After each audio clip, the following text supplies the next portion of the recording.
అంటే మనకి కాలజ్ఞానంలో 5వ అధ్యాయంలో ఏమన్నారంటే అమ్మగారి గురించి రాసేటప్పుడు రాసింది మీ అందరికీ తెలుసు. దాంట్లో ఏదైతే జరుగుతుందో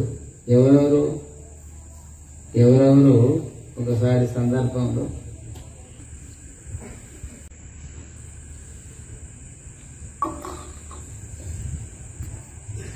ఒక సందర్భంలో ఒక్కొక్కరు ఏదో చెప్తూ ఉంటారు కదమ్మా.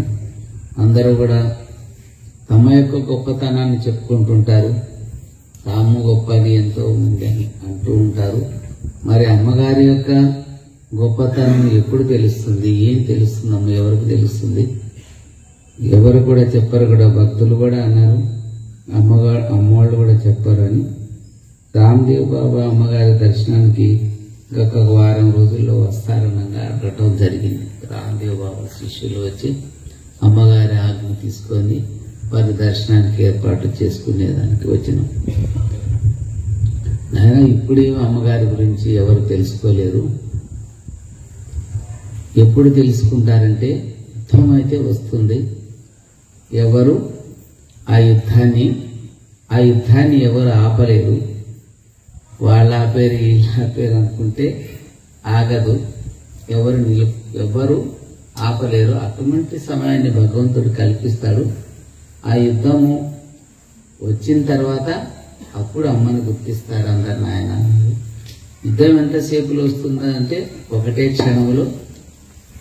క్షణంలో వస్తుంది. కాబట్టి అది మనము ఆ ఒక్క క్షణం ఎప్పుడు జరిపిస్తాడో భగవంతుడికి తెలుసు. కాబట్టి ఇప్పుడు అమ్మ ఎవరెవరో ఎంతోమంది మేము అది మేమిది మేమే వీరభోగసులకరాయని మేమే బ్రహ్మంగారిని అని చెప్పుకుంటుంటారు కదమ్మా. మేము అదంతా ఏంటి? మేమే వీరభోగసులకరాయలని ఎంతో మంది చెప్పుకుంటుంటారు. మరి అదేంటమ్మా అంటే నాయన ఎవరు బ్రహ్మంగారు ఎవరు వీరభోగసులకరాయని చెప్పుకుంటే మన పుట్టకొచ్చేటోళ్ళంతా వాళ్ళ వైపు తిప్పుకోనండి. అప్పుడు తెలుస్తుంది ప్రజలకి. మన పుట్టకొచ్చేటోళ్ళని అటు తిప్పుకొనేసింది అని అమ్మగారు అన్నారన్నమాట. ఎవరు కూడా ఈ యొక్క కాలజ్ఞానంలో ఈ సౌజన్య పత్రికలో ప్రకారం ఎవరో ఏ ఒక్కరో కాదు, ఏం కాదు, అమ్మగారే ప్రధాన పాత్ర ఉన్నారు. అది మనం తెలుసుకోవాలి. ఇక రామయోగి అనే పేరు ఉండొచ్చు, చిదంబర దీక్షకులు ఉండొచ్చు, ఇంకొక పేరు ఉండొచ్చు, ఇంకొక పేరుకి ఎంతోమంది పేర్లు అందులో ఉంటాయి. ఏనైనా అందరు సప్తఋషులు కూడా జన్మించినట్టు తెలియజేస్తుంది. కాబట్టి అందరికన్నా విశేషం ఏంటంటే అమ్మగారు. ఆ మాట అన్నారు అమ్మగారు. వాళ్ళ వైపు మనం గుట్టకొచ్చే వాళ్ళంతా ఎవరు నేను వీరభోగ సంతరాయాలని ఎవరు చెప్పుకుంటారు వాళ్ళంతా మనం గుట్టకొచ్చే వాళ్ళంతా వాళ్ళు మళ్లించుకోతున్నాయన. అప్పుడు తెలుస్తుంది అని. కానీ మళ్లించుకోగలరా? భగవంతుడు ఎక్కడున్నాడో అక్కడికి ఆ యొక్క ఆత్మశక్తి అందరికీ, ఆయనలో ఉన్న ఆత్మశక్తి అది ఉన్నదంటే అందుకని వర్షం వస్తుంది. నేనైనా ఇంకా కాలజ్ఞానము ఇది తెలియటానికి ఏంటంటే ఇప్పుడు తెలుసుకోవాల్సింది ఏంటి అని అంటే ఎవరెవరు ఏమో చెప్తుంటారో అవన్నీ నమ్మవద్దు. అమ్మగారు ఏం చెప్తున్నారో అదే మనం నమ్మాలి. అమ్మగారు వారు జన్మించి ఇంత మహిమను సృష్టించి ఇంత చేపిస్తున్నారు. అందరు భక్తులంతా కూడా బ్రహ్మంగారు వేరు, రామయోగి వేరు, చిదంబర దీక్షితులని మీరందరూ తెలుసుకోవాలని చెప్తున్నారు.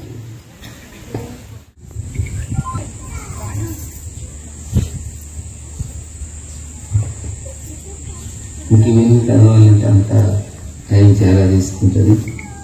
రక్త వర్షం కురిసేది పల్లెలు పట్టణాలు రక్త వర్షం కురిసినట్టే ఘనమైన యుద్ధం వచ్చి పల్లెలు పట్టణాలంతా రక్తంతో తడిచిపోతాయని చెప్తూ ఉన్నారు.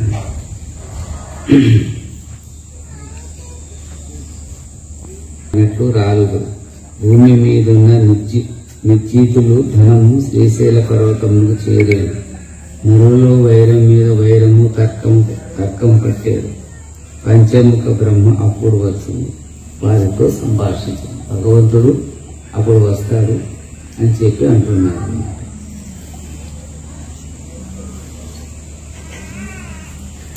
అంటే పంచశక్తులకి పంచభూతములతోటి సాధ్యం కరిషి అని. పంచభూతములతోటి సాధ్యం కరిషి అన్నారు. అంటే పంచభూతములతో ఒకటే ఈ భూమిని భూమి మీద నాశనం చేస్తానని భగవంతుడు చెప్తూ ఉన్నాడు. అవునా? ఈ పంచభూతాలంటే తెలుసు కదా మీకు, నీరు, గాలి, వాయువు, ఆకాశము, అగ్ని. ఈ యొక్క ఈ పంచభూతములే ఈ జన నష్టాన్ని చేస్తాయని అని భగవంతుడు చెప్తూ ఉన్నాడు.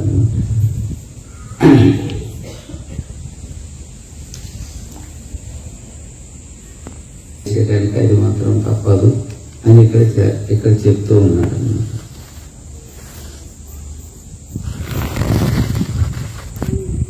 పెట్టారు గట్టిగా మానవులు మ్రగ్గారు. ఎవరైతే దుర్మార్గంతో ఉంటారో వాళ్ళంతా కూడా పూత నశిస్తారని చెప్తూ ఉన్నాడు అన్నమాట. కులక్షయమైపోయాను, మానవులు గట్టిగా మొక్కారు, అందుకు సందేహం లేదు. ఇకనైనా జ్ఞానం తెలుసుకొని ఉండేది. ఈ యొక్క పత్రికను చూసిన క్షణములను కనుల కప్పుకొని భూపదీప నైవేద్యములను వడపప్పు పానకములు చేయించేది. ఎక్కడైతే కాలజ్ఞానం చెప్తున్నారో అక్కడ అంతా కూడా ఆ యొక్క కాలజ్ఞానం పూజలు చేసి ధూప నైవేద్యాలు పెట్టి గౌరవించాలని చెప్తూ ఉన్నాను. పంచవాయిద్యాలతో కూడా నాగమూడిలో ఊరేగించి చేసి బదులు పత్రికలు రాయించుకుని ఆవాల గ్రామంకు పంపించేది. ప్రతి ఒక్క ఈ కాలజ్ఞానాన్ని ప్రచారం చేయాలి అని చెప్తూ ఉన్నారు. ఎవరెవరైతే ఈ కాలజ్ఞానం పూజ చేస్తూ ఉన్నారో వాళ్ళని రక్షించేది అన్నారు. వాళ్ళని రక్షించేది. దాన ధర్మాలు చేయని వారిని అక్కనాగమ్మ విచారించారు. ధర్మం చేసిన వారు ఒకరిని దూషించారు. ఒకరి సొమ్మును ఆశపడని వారు పుణ్య పురుషులై ఉండరు, ఇందుకు సందేహం లేదు అని 2012లో ఈ పత్రిక రాశారు.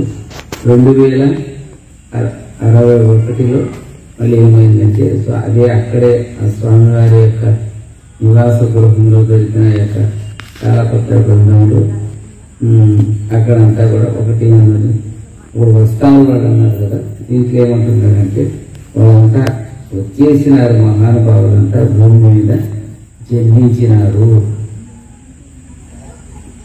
ఒక పుణ్య పురుషుణ్ణి పుట్టించకుంటే భూమి నిలవలేదని దేవతలను చెప్పగా విని దేవేంద్రుడు సమ్మతించి దేవతలను వెంటబెట్టుకుని వైకుంఠములకు పోయి శ్రీ లక్ష్మీనారాయణ స్వామి వారి సాష్టాంగ నమస్కారం చేసి పరశురామ ఆది మధ్యాంతరహిత అఖిలాండ కోటి బ్రహ్మాండ నాయక, భూమిలో దుస్తులు అధికమై ఉండన చిన్నతనము పెద్దతనము తెలియక నీతి తప్పి దరిద్రులై శ్వేతముఖులు రాజ్యమైపోయినందున భూలోకం నిలవనియాలి. పాపంతో ఈ యొక్క భూలోకం అంతా నిండి ఉన్నది కాబట్టి దీని గురించి దీన్ని నశింపచేసే దానికి ధర్మాన్ని నిలుపడానికి ఒక పుణ్య పురుషుడు జన్మించాలి అని చెప్పి భగవంతుడు చెప్తూ ఉన్నాడు. అప్పటికంటే 1961 వరకు 4992 సంవత్సరాలు అయిందన్నమాట కలియుగం. వీరందరూ మాకు జయప్రదము కోరండి. ఇదిగాక సాంబశివుడు చిదంబర దీక్షతుల వారును రామయోగ అయ్యేవారును అవతరించిరారని చెప్పగా విని వీళ్ళందరూ కూడా సాంబశివుడు